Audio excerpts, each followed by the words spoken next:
Hi, this is Kevin Gong. This is part 2 of my video on how to checkmate with the king and rook versus the king.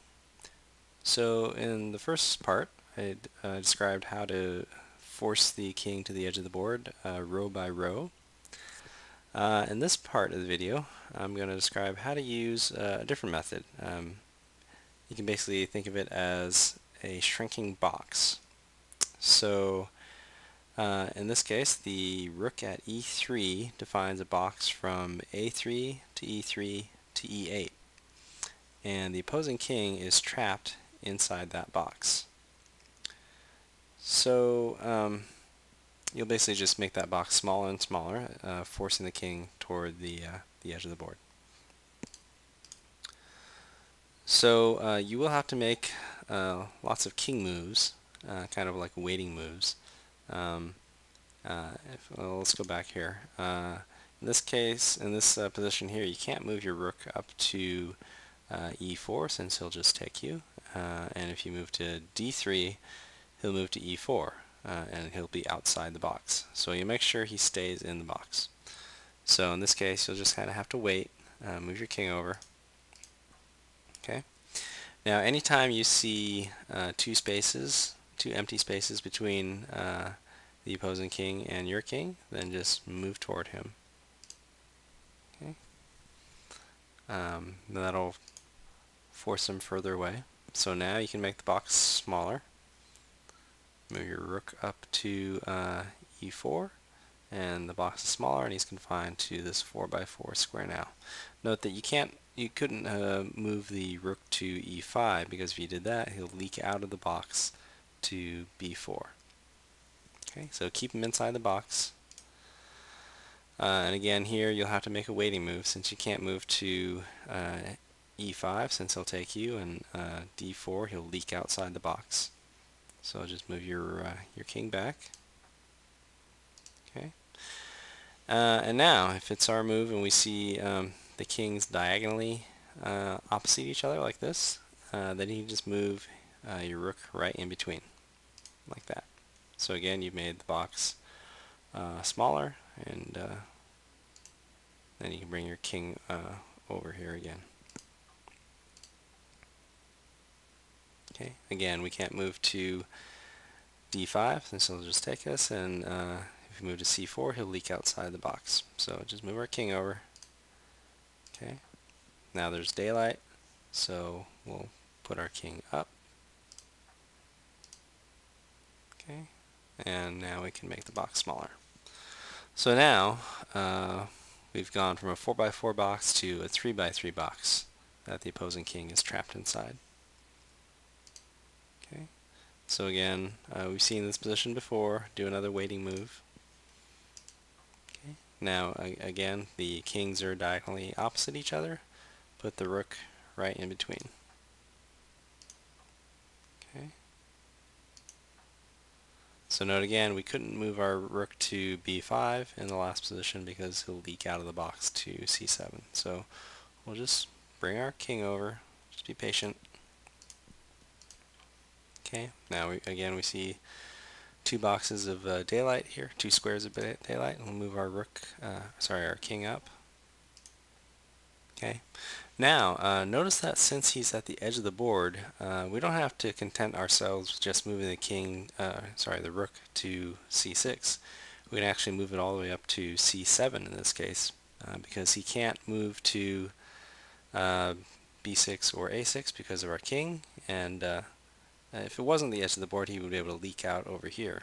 But since he is on the edge of the board, we don't have to worry about that. So move the rook all the way down to c7. And then he's trapped inside this little two-square box now. Okay, so then we move to the side and checkmate. Okay, so yeah, so that's another way of doing checkmate. Just define a box with your rook and just make it smaller and smaller and smaller until he's at the edge or the corner of the board. So I want to show you a couple of things.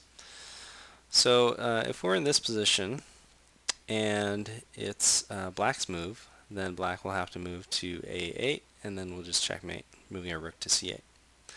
But suppose it's our move, suppose it's white's move. What do? We can't move our king to a6, obviously, because he'll just take the rook. And if we move to c6, he'll move to a8, and then we could just move back and forth like that. That wouldn't accomplish much. If we move our rook to h7, then he could slide over to c8. So what do? Well, there's a couple of ways to resolve this problem. The first one I'm going to show you is called triangulation. So we are actually going to move over to c6. Okay, the opposing king is forced to move to a8. Now, instead of moving over to b6, we'll move to b5.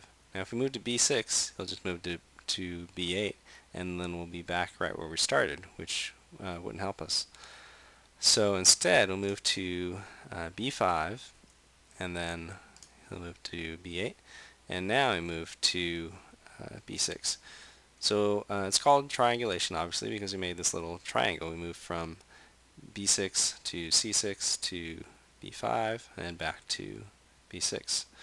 So instead of taking 2 moves to come back to b6, which would happen if we went to c6 and then b6, we took 3 moves. So we took an odd number of moves. We went 1, 2, 3. So the important thing is that we've got to the same position, but it's not our move now. It's his move. So he's forced to move to a8 and then checkmate. Okay. So triangulation is a useful trick to learn. It'll come in handy in other positions as well, besides mating with the king and rook. So go back to this position. Another way to resolve this is to use basically a tempo move from the rook. So instead of moving the rook to h7, keep it on the c file. So if we slide it back, it doesn't really matter how far, then we've made it black's move, and because the rook is still on the c file, it can't, the opposing king can't move to c8. So it still has to move to a8, and then checkmate. So those are 2 techniques that you can use to resolve that situation where you'd like it to be your opponent's move. So note that you usually won't have to deal with that specific situation, because if you come to this position and you move to your rook to c7 and then he moves the king to b8, then you'd be in that position. But if you're in this position here, of course you can just move the rook down to c8, checkmate. So hopefully you won't have to deal with having to use triangulation or tempo moves. So finally I want to mention that no matter what the position, you can always checkmate with the king and rook versus the king in 16 moves or less. So this is one of the worst case scenarios where it'll take you 16 moves, and I'm not going to run through the whole thing. Just going to skip through. There is one thing here that I wanted to show here, which is that you might be tempted to move your rook to c7 or b6 here, but if you move, for example, to c7, then he'll move to b8 and attacking your rook, and your king is too far away to protect it. So don't get ahead of yourself. You need to bring your king closer before you can move your rook any further toward the corner. So that's really the only thing I wanted to mention. Oh, and then here, instead of moving directly to b6, move to a6 first, so that when you get to here, it's actually black's move instead of white's move. And that's checkmate. So I hope that'll show you some of the more advanced techniques for mating with the king and rook versus king. Thanks for watching.